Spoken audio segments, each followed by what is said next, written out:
الحمد لأهله والصلاة على أهلها ما بعد.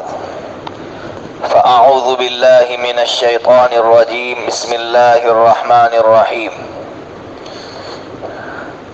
وقالوا لا تذرن ودا ولا سواعا ولا يغوث ويعوق ونسرا وقد أضلوا كثيرا ولا تزد الظالمين إلا ضلالا. وقال الله سبحانه وتعالى لئن أشركت ليحبطن عملك ولتكونن من الخاسرين. صدق الله العظيم. وقال النبي صلى الله تعالى عليه وسلم لعن الله اليهود والنصارى اتخذوا قبور انبیائهم مساجدا. اخرجه البخاری رحمہ اللہ تعالی. واجب الاحترام معزز میرے دینی بھائیوں، ہم سب جانتے ہیں قرآن مجید میں 5ویں پارے میں ایک آیت ہے، ان اللہ لا یغفر ان یشرک بہ ویغفر ما دون ذلک لمن یشاء، کہ اللہ رب العزت شرک کے علاوہ سارے گناہوں کو معاف کر دے گا لیکن شرک کو معاف نہیں کرے گا۔ آج چونکہ میں نے اس مسجد میں نماز پڑھی تو امام صاحب نے سورہ رحمان کی تلاوت کی تھی، اور بہت سے مسلمانوں کو یہ بات ضرور معلوم ہوگی کہ سورہ رحمان کے اندر اللہ کی نعمتیں بیان کی گئی ہے، اسی لیے 31 مرتبہ فَبِأَيِّ آلَاءِ رَبِّكُمَا تُكَذِّبَانِ پڑھا جاتا ہے۔ 31 مرتبہ ہے فَبِأَيِّ آلَاءِ رَبِّكُمَا تُكَذِّبَانِ۔ لیکن افسوس یہ ہے کہ چونکہ ہم میں کے بہت سے لوگ عربی نہیں جانتے، قرآن مجید کو سمجھنا یا تو کوشش نہیں کرتے، یہ سمجھنا نہیں چاہتے ہیں، یہ ہماری بہت بڑی غلطی ہے۔ اللہ تعالیٰ 31 مرتبہ کہہ رہا ہے فَبِأَيِّ آلَاءِ رَبِّكُمَا تُكَذِّبَانِ، لیکن کسی کو کچھ بھی نہیں معلوم کہ اس کے جواب میں ہمیں کیا کہنا ہے۔ بھئی اس مجمع میں جتنے لوگ بیٹھے ہیں، اللہ کو حاضر ناظر سمجھ کر بتائے کہ کون سا بندہ ہے جس کو یہ معلوم ہے کہ جب فَبِأَيِّ آلَاءِ رَبِّكُمَا تُكَذِّبَانِ پڑھا جائے تو اس کے جواب میں کیا کہنا ہے بھئی؟ حالانکہ ہماری عمریں اتنی ہو گئی، یہ ہماری اتنی بڑی غلطی ہے۔ ترمذی شریف کے اندر حدیث ہے کہ حضرت نبی پاک صلی اللہ تعالی علیہ وسلم نے صحابہ کرام کے سامنے سورہ رحمان کی تلاوت کی۔ جب اس آیت پر پہنچے فَبِأَيِّ آلَاءِ رَبِّكُمَا تُكَذِّبَانِ تو صحابہ خاموش بیٹھے تھے۔ نبی پاک صلی اللہ تعالی علیہ وسلم نے فرمایا تم سے اچھے تو جنات ہیں۔ تو صحابہ نے کہا اللہ کے رسول کیسے جنات ہم سے اچھے ہیں؟ تو فرمایا جب میں نے سورہ رحمان تلاوت کی جنات کے سامنے اور اس آیت پر پہنچا فَبِأَيِّ آلَاءِ رَبِّكُمَا تُكَذِّبَانِ تو جنات نے کہا، کیا کہا وہ میں آپ کو پڑھ کر سناتا ہوں، اور کہاں پڑھنا ہے کس طرح پڑھنا ہے پورا مسئلہ سمجھا دیتا ہوں۔ جنات نے کہا عربی زبان میں وَلَا بِشَيْءٍ مِّن نِّعَمِكَ رَبَّنَا وَلَا بِشَيْءٍ مِّن نِّعَمِكَ رَبَّنَا نُكَذِّبُ فَلَكَ الْحَمْدُ۔ اس کا ترجمہ سمجھ لو، اس کا ترجمہ ہے اللہ پوچھ رہا ہے اے انسان، اے جن، تم میری کن کن نعمتوں کو جھٹلاؤ گے؟ تو اب اس کے جواب میں جنات نے کہا اے اللہ ہم تیری کسی نعمت کو نہیں جھٹلاتے اور ساری تعریفیں تیرے لیے ہیں۔ اسی لیے اگر ہم عربی زبان میں نہیں بول سکتے، ہمیں یاد نہیں ہوتا تو ہم اردو زبان میں کہیں، لیکن کب کہیں گے وہ سمجھیے۔ نماز میں اگر سورہ رحمان پڑھی جاتی ہے تو نماز میں نہیں بول سکتے، اردو زبان میں بھی نہیں بول سکتے، اور فرض نماز اگر پڑھ رہے امام کے پیچھے تو امام کے پیچھے عربی زبان میں بھی نہیں بول سکتے ہیں، تو کیسے بولیں گے؟ تو ہمارے استاد محترم فرماتے تھے دل ہی دل میں کہیں گے۔ جب یہ آیت آئے گی فَبِأَيِّ آلَاءِ رَبِّكُمَا تُكَذِّبَانِ تو دل ہی دل میں کہیں گے اللہ ہم تیری کسی نعمت کو نہیں جھٹلاتے۔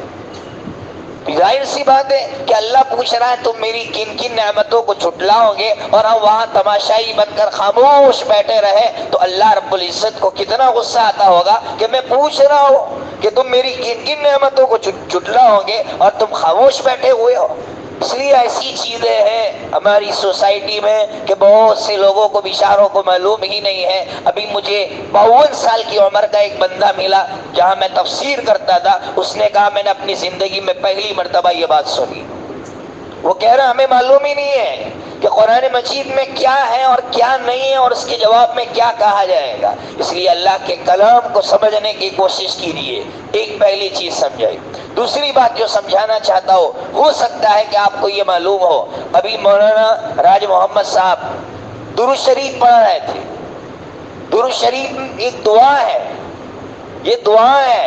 جب میں کہہ رہے تھے اللہم صلی علی محمد تو ہمیں آمین کہنا چاہیے، آہستہ کہیے یا آپ ساتھ میں آپ آمین کہیے، لیکن میں نے دیکھا کہ بہت سے لوگ ایسے ہی بیٹھے ہیں خاموش، کسی بیچاروں کو معلوم ہی نہیں ہے کہ یہ درود شریف ایک دعا ہے، تو اس دعا کے جواب میں مجھے آمین کہنا ہے۔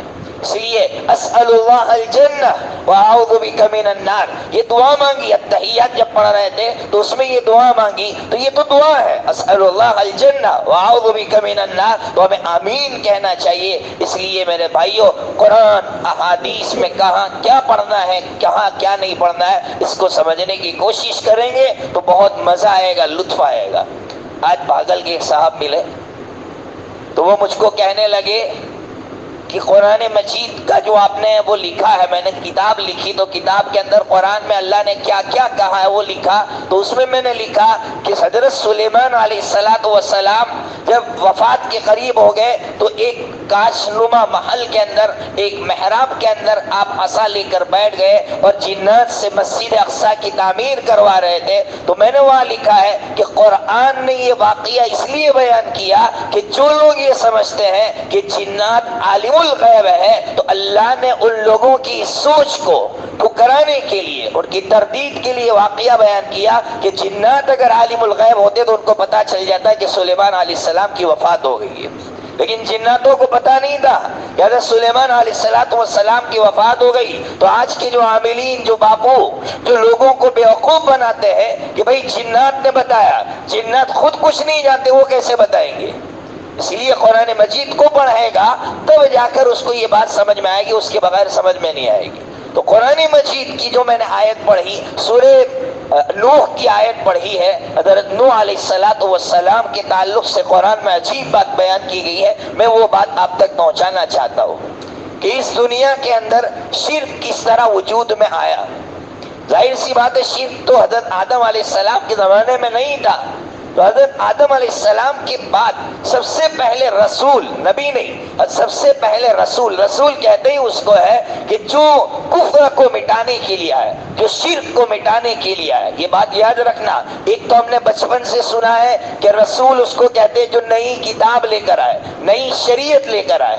علامہ احمد ابن تیمیہ رحمۃ اللہ علیہ، جنہوں نے تاتاریوں کا مقابلہ کیا، انہوں نے اپنی مجموعہ فتاوی ابن تیمیہ میں لکھا ہے کہ رسول اس کو کہتے جو شرک کو مٹانے کے لیے آئے، کفر کو مٹانے کے لیے آئے۔ تو حضرت آدم علیہ السلام نبی ہے، رسول نہیں ہے، اس لیے کہ آپ کے زمانے میں شرک نہیں تھا۔ حضرت شیس علیہ السلام نبی ہے، رسول نہیں ہے، اس لیے کہ آپ کے زمانے میں شرک نہیں تھا۔ تو رسول کون ہے؟ حضرت نوح علیہ السلام رسول ہے، اس لیے کہ آپ کے زمانے میں شرک وجود میں آ گیا تھا۔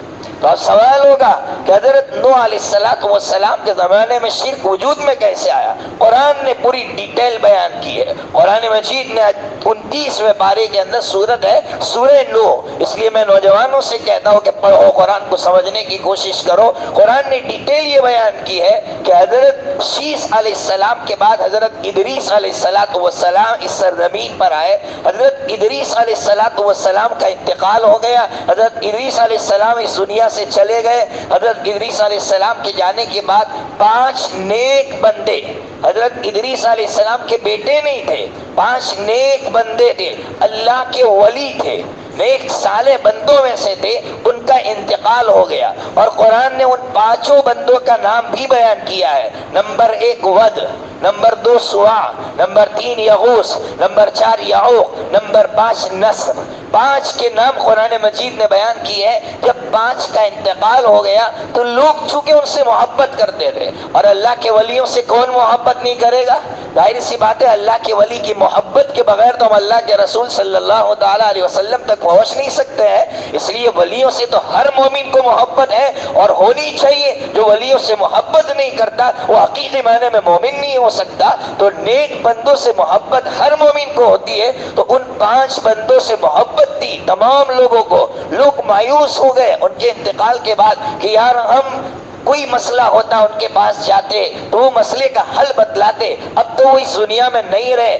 اس مایوسی میں تھے کہ شیطان انسان کی شکل میں ان کے پاس پہنچا، اور ان کے پاس پہنچنے کے بعد شیطان نے کہا بڑے مایوس نظر آتے ہو۔ یہ جو میں ڈیٹیل بیان کر رہا ہوں یہ ایک بہت بڑے مفسر ہے، روح المعانی علامہ آلوسی بغدادی رحمۃ اللہ علیہ کی تفسیر ہے عربی زبان میں، روح المعانی۔ اس تفسیر کے اندر یہ پوری ڈیٹیل بیان کی گئی ہے۔ اس لیے میں ہمیشہ مسلمان نوجوانوں سے خاص طور پر کہتا ہوں کہ جب تک ریفرنس نہ ہو بولنے والے کے پاس، جب تک تحقیق نہ ہو مت سنو۔ اسی لیے ابھی ہمارے حکیم صاحب مجھ کو کہہ رہے تھے ایک بہت بڑے صاحب کے حوالے سے کہ وتر کی نماز کے بعد 2 سجدے کرو، اور 2 سجدوں کے اندر وہ سبوح قدوس رب الملائکۃ والروح وہ پڑھو 5 مرتبہ یا 10 مرتبہ، پتہ نہیں کتنی مرتبہ 2 سجدوں میں پڑھو گے 100 عمرے کا 100 حج کا ثواب ملے گا۔ سراسر جھوٹ، نبی پاک صلی اللہ علیہ وسلم پر الزام، سراسر الزام ہے میرے آقا صلی اللہ تعالیٰ علیہ وسلم پر۔ اس لیے ہماری ذمہ داری ہے کہ ہم حوالہ تلاش کریں یا حوالہ پوچھیں، ریفرنس کے بغیر بات قبول نہیں کی جا سکتی۔ اس لیے میں یہ جو ڈیٹیل بیان کر رہا ہوں یہ علامہ آلوسی بغدادی رحمۃ اللہ علیہ نے اپنی تفسیر روح المعانی کے اندر بیان کیا۔ حضرت فرماتے ہیں کہ شیطان انسانی شکل میں آیا، کہا میرے پاس حل ہے۔ کیا حل ہے؟ تو کہا ان 5 لوگوں کی مورتیاں بناؤ، اسٹیچیو بناؤ، مجسمہ بناؤ۔ مجسمہ بنا کے کیا کرے؟ کہا گھروں میں رکھو، کچھ نہیں کرنا ہے۔ کیا کرنا ہے؟ کہا جب رات کو کما کر آؤ تو ان کا درشن کر لیا کرو، تمہیں سکون مل جائے گا۔ انہوں نے کہا بہت اچھا طریقہ بتلایا۔ اب رات کو آ رہے ہیں وہ، اب آنے کے بعد درشن کر رہے ہیں، سو رہے ہیں، بچے دیکھ رہے ہیں۔ شیطان کتنا ہوشیار ہے۔ دوسری نسل آئی، باپ مر گیا، دوسری نسل آئی، دوسری نسل سے کہا ارے تمہارا باپ درشن کرتا تھا؟ ہاں درشن کرتا تھا۔ تو یہ جو مورتیاں ہے یہ حقیقت میں اللہ تک پہنچانے کا وسیلہ ہے۔ اب وسیلہ ہے تو کیا کرے؟ کہا ان کے واسطے سے اللہ تک پہنچو۔ تو دوسری نسل کو واسطے سے اللہ تک لے جانے کے لیے شیطان نے تدبیر دی، وہ نسل چلی گئی۔ تیسری نسل سے شیطان نے یہ کہا کہ یہ گمراہی ہے، اصل اللہ تو یہی ہے، اصل رب تو یہی ہے، انہی سے مانگو۔ اس طرح 5 بندوں کی جو مورتیاں بنائی گئی تھی ان کی عبادت کروا کے شیطان نے شرک کو وجود بخشا۔ اس طرح دنیا میں شرک وجود میں ہے۔ اور علامہ آلوسی بغدادی رحمۃ اللہ علیہ نے عجیب بات لکھی ہے، سنیے گا۔ علامہ فرماتے 5 کی جو مورتیاں بنوائی شیطان نے، عقیدہ کیا گھسایا؟ پہلی جو مورتی تھی ود جو مورتی تھی اس کو مرد کی طرح بنوایا، مرد نما۔ میں نام نہیں لیتا، بہت سے ہمارے نان مسلم بھائیوں کے عقیدے کو ٹھیس پہنچے گی کہ آج ہمارے نان مسلم بھائی ان کو کیا کہتے ہیں۔ تو ان کی شکل کا یعنی مرد نما ایک جو ہے مجسمہ بنوایا، اور عقیدہ یہ بنوایا کہ گھر سے باہر کے جتنے مسائل ہیں اگر وہ اٹک جائے تو ان مسائل کا حل ود کے پاس ہے، ود سے مانگو، مسائل کا حل وہاں ملے گا۔ پھر سوا دوسرے نمبر کی جو مورتی بنائی، عورت نما بنائی، دیوی عورت نما بنائی، گھر کے مسائل کا حل اگر تمہیں چاہیے تو اس کے پاس ملے گا۔ تو یہ دوسرے نمبر سوا۔ اور تیسرا نمبر یغوث۔ آپ حیران ہوں گے مفسرین نے کیا نہیں لکھا ہے۔ یغوث شیر نما تصویر بنائی۔ آج آپ جائیں گے، آپ مندروں میں دیکھتے ہیں کہ شیر نما تصویریں آپ کو ملتی ہے۔ یہ آج سے حضرت نوح علیہ السلام کے زمانے کی بنی ہوئی ہے۔ تو شیر نما بنائی اور اس کا نام رکھا یغوث۔ یغوث عربی میں کہتے غوث، غوث کے معنی مدد کرنے والا۔ تو انہوں نے یہ عقیدہ بنایا، شیطان نے ان کو یہ عقیدہ دیا کہ اگر آپ کو کوئی خطرہ لاحق ہو جائے، کوئی مسئلہ خطرہ والا ڈینجر مسئلہ لاحق ہو جائے تو یغوث کو پکارو، یغوث تمہاری مدد کرے گا، جس طرح شیر مدد کرتا ہے جب خطرہ ہوتا ہے تو شیر آ کے مدد کرتا ہے۔ تو اگر آپ کو کوئی خطرہ لاحق ہو تو یغوث مدد کرے گا۔ آپ تھوڑی دیر کے لیے اپنے ذہن کو دوسری طرف لے جائیے، پیران پیر شیخ عبد القادر جیلانی رحمۃ اللہ علیہ، کون واقف نہیں ہے بتاؤ بھائی؟ ارے سب جانتے ہیں کہ نہیں جانتے؟ پیران پیر شیخ عبد القادر جیلانی رحمۃ اللہ، جن کے ہاتھ پر 1,00,000 سے زائد لوگوں نے شرک سے توبہ کی، 1,00,000 سے زائد لوگوں نے شرک سے توبہ کی ہے۔ پیران پیر شیخ عبد القادر جیلانی رحمۃ اللہ علیہ کیسی عجیب کتاب لکھ کر گئے ہیں شرک کے تعلق سے کہ شرک کتنی گھناؤنی چیز ہے۔ وہی پیران پیر حضرت شیخ عبد القادر جیلانی رحمۃ اللہ علیہ کو ہمارے بہت سے بھائی غوث اعظم بولتے ہیں۔ غوث، غوث کے معنی مدد کرنے والا، اعظم کے معنی بہت بڑا مدد کرنے والا۔ وہ عقیدہ جو عقیدہ حضرت نوح علیہ السلام کے زمانے میں ہمارے انسانوں کے اندر منتقل کیا گیا تھا یغوث کے نام سے، وہی عقیدہ مسلمانوں میں منتقل کیا باطل طاقت نے، اور کس طرح سے بیچارے مسلمان بھولے بھالے مسلمانوں کو شرک کی طرف دھکیل دیا۔ تو یہی یغوث تیسرے نمبر کا۔ چوتھے نمبر کا یعوق کے بارے میں لکھا ہے کہ اگر آپ کو تیز رفتار کوئی مسئلہ حل کرنا ہے تو شیر نما تصویر بنائی دی، یہ گھوڑا نما تصویر بنائی دی کہ اگر آپ کو کوئی تیز مسئلہ ہو تو اس کو پکارو، آپ کے سارے مسائل حل ہو جائیں گے۔ اور پانچواں یہ نسر، گدھ جس کو ہم بولتے ہیں ایگل، آپ نے دیکھا ہوگا آج بھی وہ عقیدہ بٹھایا جا رہا ہے۔ وہ اس زمانے میں گدھ نما تصویر بنائی اور کہا کہ ہوائی کوئی مسئلہ ہو تو ہوائی مسئلے کے حل کے لیے اس کو پکارو، آپ کے سارے مسائل حل ہو جائیں گے۔ اس طرح سے دنیا میں شرک وجود میں آیا، اور جب شرک وجود میں آیا تو حضرت آدم علیہ السلام، حضرت نوح علیہ السلام کو اللہ تعالیٰ نے دنیا میں بھیجا۔ تو آپ کو پوری ڈیٹیل میں نے آپ کو بتائی کہ شرک اس دنیا میں کس طرح وجود میں آیا۔ شرک کتنی گھناؤنی چیز ہے۔ آپ شریعت محمدی کو پڑھیے صلی اللہ تعالی علیہ وسلم۔ اگر آپ اس شریعت کو پڑھیں گے، نبی پاک صلی اللہ علیہ وسلم سے صحابہ نے کہا کہ اللہ کے رسول، کہا کیا ہوا؟ کہا ہم قبروں کی زیارت کریں؟ تو اللہ کے رسول صلی اللہ علیہ وسلم نے فرمایا نہیں کر سکتے، اجازت نہیں دی۔ صحابہ کرام کو قبرستان جا کر قبروں کی زیارت کی اجازت نہیں دی۔ ایک وقت گزر گیا، ایک وقت گزرنے کے بعد مسلم شریف حدیث کی کتاب ہے، اس کے اندر حدیث ہے، آقا صلی اللہ تعالی علیہ وسلم نے فرمایا زوروا القبور فانها تذکرکم الموت۔ نبی پاک صلی اللہ علیہ وسلم نے فرمایا نہیتکم عن زیارت القبور، اے میرے صحابہ میں نے تمہیں روکا تھا قبروں کی زیارت سے، اب قبروں کی زیارت کر سکتے ہو، لیکن قبروں کی زیارت کیوں کریں گے؟ مقصد آگے بیان کیا کہ قبرستان کیوں جاتے ہیں؟ قبرستان ایصال ثواب کے لیے نہیں جاتے، اس لیے کہ ایصال ثواب تو یہاں بیٹھ کر بھی کر سکتے ہیں، دکان میں بیٹھ کر بھی کر سکتے ہیں، گھر میں بیٹھ کر بھی کر سکتے ہیں۔ تو کیوں جاتے ہیں؟ صرف موت کی یاد تازہ کرنے کے لیے کہ قبرستان گئے، سر جھکا کر کھڑے ہو گئے اور اللہ کی طرف متوجہ ہوئے کہ اللہ تیرے اچھے اچھے نیک بندے یہاں آ کر سو گئے ہیں، تیرے نیک بندے یہاں آ کر سو گئے، مجھے بھی یہاں آ کر سونا ہے، میں نے کیا کیا؟ بس اتنا سوچو اور قبرستان سے واپس آ جاؤ، اسی مقصد سے قبرستان جاؤ۔ آقا صلی اللہ تعالی علیہ وسلم نے قبرستان جانے کی تب اجازت دی۔ آپ سوچیں گے صحابہ کو اجازت کیوں نہیں دی؟ قبرستان جانے کی اجازت کیوں نہیں دی؟ اس لیے نہیں دی تھی کہ صحابہ کرام ابھی شرک سے آئے تھے، ابھی شرک کی وادیوں سے آئے تھے۔ اب اگر اجازت دی جائے گی تو خطرہ تھا کہ صحابہ کرام دوبارہ شرک کی طرف چلے جائیں گے، لیکن جب اندر سے مضبوط ہو گئے صحابہ کرام تب جا کر آپ نے قبرستان جانے کی اجازت دی، اور مقصد بھی ساتھ میں بتلایا کہ قبرستان جانے کا یہ مقصد ہے۔ اس لیے بہت سے مسلمان بھائیوں سے پوچھتے بھائی قبرستان کیوں آیا ہو؟ بیچاروں کو معلوم ہی نہیں ہے کہ قبرستان بولے کچھ پڑھ کر دے دوں گا اس کے لیے آیا۔ تو کچھ پڑھ کر دینے کے لیے تو تیرا گھر تھا بھائی، مسجد تھی، تیری دکان تھی، کہیں سے بھی پڑھ کر دے سکتا تھا، یہاں کیوں آیا ہے؟ تو یہاں آنے کا اصل مقصد یہ ہے کہ ہم موت کی یاد تازہ کریں۔ اسی لیے عجیب بات لکھی حضرت مفتی سعید احمد پالمپوری نور اللہ مرقدہ نے اپنی کتاب کے اندر، آپ بھی اشعش کریں کہ اللہ کے کیسے بندے تھے جن کو اللہ نے علم کیسا دیا تھا۔ وہ فرماتے حدیث میں کیا ہے؟ زور القبور، قبرستان کی زیارت کرو، زور القبر، ایک قبر کی زیارت کرو، یہ نہیں لکھا ہے۔ آپ سمجھ رہے ہیں؟ بات سمجھ رہے ہیں نا بھائی؟ کیا کہا؟ قبرستان کی زیارت کرو۔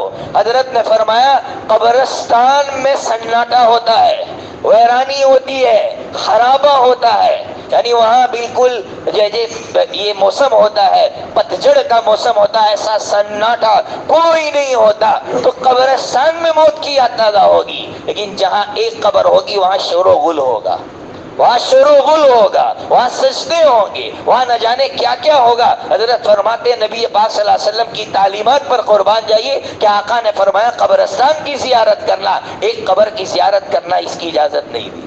آپ اندازہ لگائیے کیسا علم تھا، کہاں کہاں سے کھینچ کھینچ کر نکالتے تھے۔ اس لیے میرے مسلمان بھائیوں، شرک کے سارے دروازے بند کر دیے۔ پہلے زمانے میں کسی کی تعظیم کرنا ہو، رسپیکٹ کرنا ہو تو پہلے زمانے میں جھکتے تھے۔ اسی لیے حضرت آدم علیہ السلام کو جب اللہ نے پیدا کیا تو اللہ نے تمام مخلوقات سے کہا آدم کی تعظیم کرو۔ کیسے کرے؟ سجدہ کرو۔ لیکن اس امت کی باری آئی، اس امت کی باری آئی، سارے دروازے شرک کے بند کر دیے۔ اب اگر آپ کسی کی رسپیکٹ کرنا چاہتے ہیں آپ جھک نہیں سکتے، آپ جھک نہیں سکتے تو تعظیم کیسے کریں گے؟ السلام علیکم ورحمۃ اللہ، یہ تعظیم ہے مسلمان کی، آپ کو اجازت دی تعظیم کی، لیکن وہ سلام کے ذریعے اجازت ہے۔ آپ کسی کو جھک کر آپ اس کی تعظیم کرنا چاہیں تو ہماری اسلام میں، ہماری شریعت میں جائز نہیں ہے۔ آپ اندازہ لگائیے کتنا حساس مسئلہ ہے۔ اسی لیے 29 سفر نبی پاک صلی اللہ علیہ وسلم ایک صحابی کا جنازہ پڑھا کر آئے ہیں۔ آپ بقیع غرقد سے آ رہے ہیں، جنت البقیع تو آپ کہتے ہیں، اس کا اصل نام تھا بقیع غرقد۔ ایک بات یاد رکھنا، عقیدہ درست کرو، عقیدہ درست کرنا بہت ضروری ہے۔ بہت سے لوگوں کا یہ عقیدہ ہے کہ جو جنت البقیع میں مدفون ہو جائے گا وہ جنتی ہے۔ بھائی ایسا عقیدہ سنا نا بھائی، غلط۔ جنت البقیع ہی کا واقعہ ہے کہ ایک قبر کے پاس سے میرے آقا کا گزر ہوا، آقا نے فرمایا اس قبر والے کو عذاب ہو رہا ہے، اس قبر والے کو عذاب ہو رہا ہے۔ کیوں؟ چغلیاں کرتا تھا اور پیشاب سے بچتا نہیں تھا۔ 2 قبریں تھیں، نبی پاک صلی اللہ علیہ وسلم نے ٹہنیاں منگوائی، 2 حصے کیے، ایک اس قبر پہ رکھا اور ایک اس قبر پہ رکھا۔ بخاری شریف کی روایت، مسلم شریف، ترمذی شریف، ابو داؤد شریف، ساری حدیث کی کتابوں میں ہے۔ اس لیے یہ عقیدہ بنانا کہ جو جنت البقیع کے اندر مدفون ہوگا وہ جنتی ہو گیا، یہ عقیدہ درست نہیں ہے۔ ہم اپنی طرف سے کسی کے جنتی ہونے کا فیصلہ نہیں کر سکتے، اللہ ہی فیصلہ کر سکتا ہے، اللہ ہی کو حق ہے۔ اسی لیے بخاری شریف میں روایت ہے کہ حضرت ماں عائشہ صدیقہ رضی اللہ تعالیٰ عنہ نے ایک بچے کا انتقال ہوا تو ماں عائشہ صدیقہ رضی اللہ تعالیٰ عنہ نے کہا اللہ کے رسول یہ جنتی چڑیا، جنتی چڑیا۔ تو حضرت نبی پاک صلی اللہ علیہ وسلم غصہ ہو گئے اور فرمایا یا عائشہ او غیر ذالک، عائشہ اس کے علاوہ بات کرو۔ حضرت ماں عائشہ کی ایک عادت تھی، بہت پیاری عادت تھی، ماں عائشہ صدیقہ رضی اللہ تعالیٰ عنہ نے کہا اللہ کے رسول غلطی ہو گئی، لیکن بتائیے کریں گے کیا؟ آج ہم سے غلطی ہوتی ہے تو ہم پہلے کیا پوچھتے ہیں؟ بتاؤ کیا غلطی ہوئی؟ معافی پہلے نہیں مانگتے۔ ماں عائشہ صدیقہ رضی اللہ تعالیٰ عنہ کی عادت، پہلے معافی مانگی پھر پوچھا اللہ کے رسول ہماری اصلاح فرمائیے۔ تو اللہ کے رسول صلی اللہ علیہ وسلم نے فرمایا عائشہ جنتی یا جہنمی ہونے کا فیصلہ ہم نہیں کر سکتے، ہم کسی کے بارے میں فیصلہ نہیں کر سکتے کہ یہ جنتی ہے یا جہنمی ہے۔ ہاں ہم یہ امید قائم کر سکتے ہیں کہ اللہ اس کو جنت تک لے جائے، اس کو جہنم تک لے جائے، باقی ہم رب نہیں بن سکتے۔ رب تو وہی ہے، وہی فیصلہ کرے گا کہ کون جنتی ہے یا کون جہنمی ہے۔ بہرحال تو یہ شرک کا جو مسئلہ تھا اتنا حساس مسئلہ تھا کہ نبی پاک صلی اللہ علیہ وسلم نے سارے دروازے بند کر دیے اور یہ کہا کہ سلام، رسپیکٹ کے لیے سلام۔ تو میں کہہ رہا تھا 29 سفر نبی پاک صلی اللہ علیہ وسلم بقیع غرقد سے تشریف لائے۔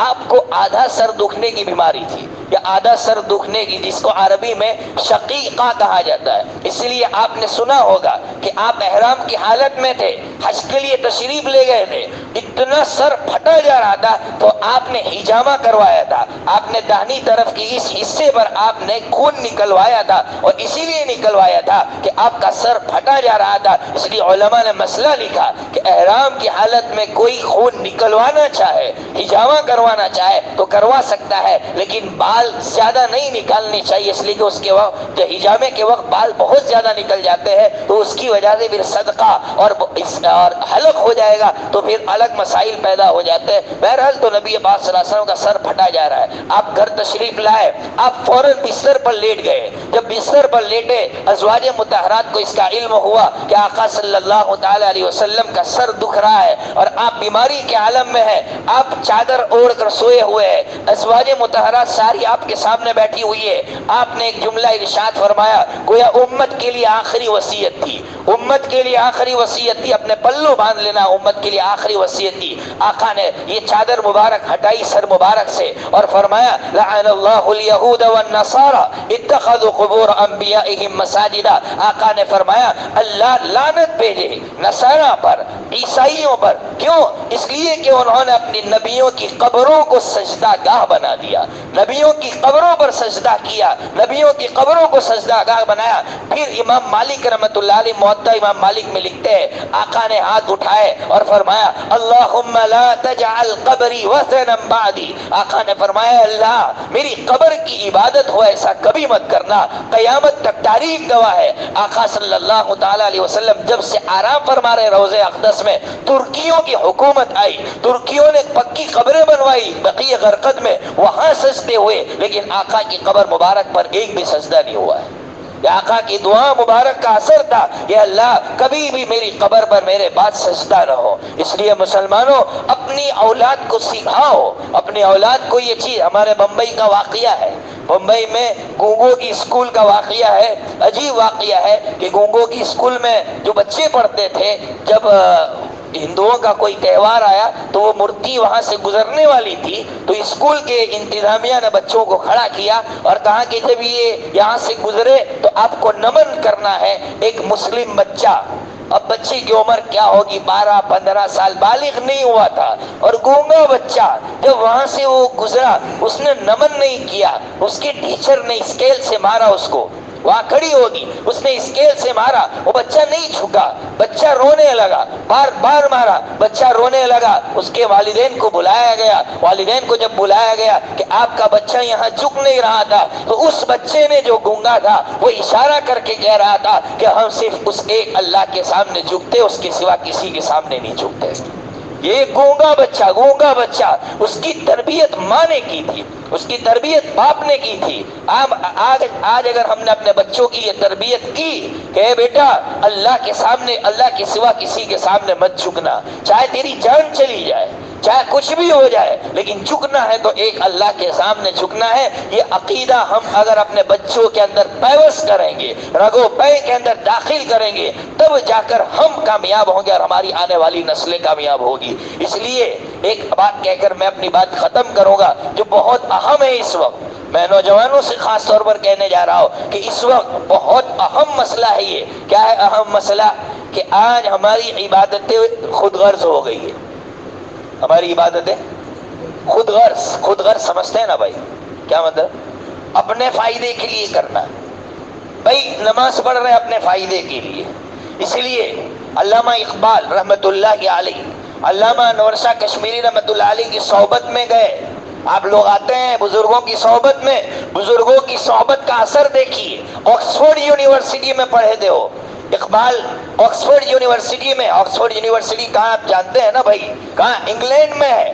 وہاں کے ماحول میں پڑھا ہوا بندہ، لیکن جب علامہ انور شاہ کشمیری رحمۃ اللہ علیہ کی صحبت ملی تو انہوں نے ایک شعر کہا، وہ شعر آپ کو سناتا اور اس کا مطلب سمجھاتا ہو، تب جا کر ہمیں سمجھ میں آئے گی عبادت کی حقیقت۔ علامہ اقبال نے شعر پڑھا، کوئی جنت کا طالب ہے تو کوئی غم سے پریشان ہے، کوئی جنت کا طالب ہے تو کوئی غم سے پریشان ہے، ضرورت سجدہ کرواتی ہے، عبادت کون کرتا ہے؟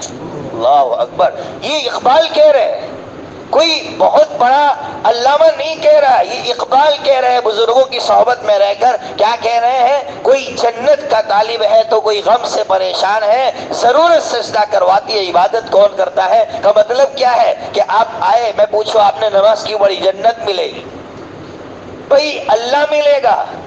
جنت تو اللہ تک پہنچنے کا وسیلہ ہے، ہمیں تو اللہ چاہیے، جنت تھوڑی چاہیے۔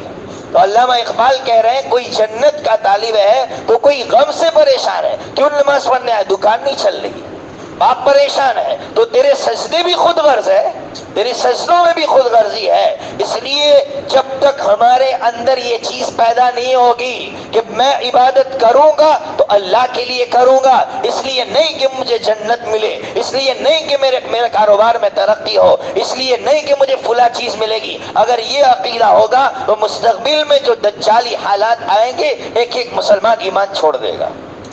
اگر دجالی فتنوں سے بچانا ہے اپنے آپ کو اور اپنی نسلوں کو تو ان کو سکھا دو کہ حالات کیسے ہی کیوں نہ ہو، ہمیں رب کی عبادت کرنا ہے اور رب کو راضی کرنا ہے، اور رب کو راضی کیا آپ کو کیسے پتا چلے گا کہ رب کو راضی کیا؟ علماء کرام کا کیسا احسان ہے امت پر۔ علماء نے فرمایا آپ نے ظہر کی نماز پڑھی، آپ کا رب آپ سے راضی ہے کہ نہیں ہے؟ اگر آپ کا باپ گھر پہ بیمار ہے یا ہاسپٹل میں تڑپ رہا ہے اور عصر کی نماز کی توفیق مل گئی، سمجھ جاؤ رب راضی ہے۔ اور اگر عصر کی نماز کی توفیق نہیں ملی تو اس کا مطلب یہ ہے کہ آپ کے سجدے خود غرض تھے، آپ کے سجدے، آپ کی عبادتیں خود غرض تھی۔ اسی لیے بخاری شریف کتاب القدر یعنی چیپٹر ہے، کتاب القدر تقدیر کا چیپٹر امام بخاری رحمۃ اللہ علیہ لگایا اور ایک حدیث لکھی، عجیب حدیث لکھی ہے مسلمانوں کو سمجھ میں آ جائے۔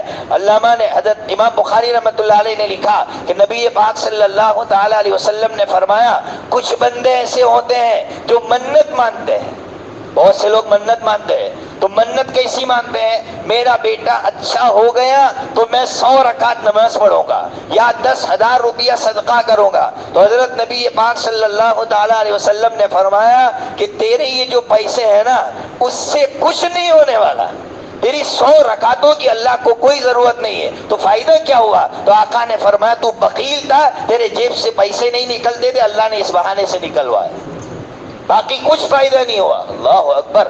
امام بخاری نے جب یہ بات لکھی تو عبداللہ ابن عمر رضی اللہ تعالیٰ عنہما کا واقعہ ابن حجر نے فتح الباری میں لکھا کہ ایک تابعی کا لڑکا بیمار ہوا تو وہ تابعی عبداللہ ابن عمر رضی اللہ تعالیٰ عنہما کی خدمت میں آئے، کہا میرا بیٹا بیمار ہے، میں نے منت مانی ہے کہ مسجد اقصی میں جا کر 2 رکعت نماز پڑھوں گا۔ تو عبداللہ ابن عمر رضی اللہ تعالیٰ عنہما نے کہا تمہیں شرم نہیں آتی کہ آقا صلی اللہ تعالیٰ علیہ وسلم نے ایسی منتوں سے منع فرمایا ہے جس میں خود غرضیاں ہو؟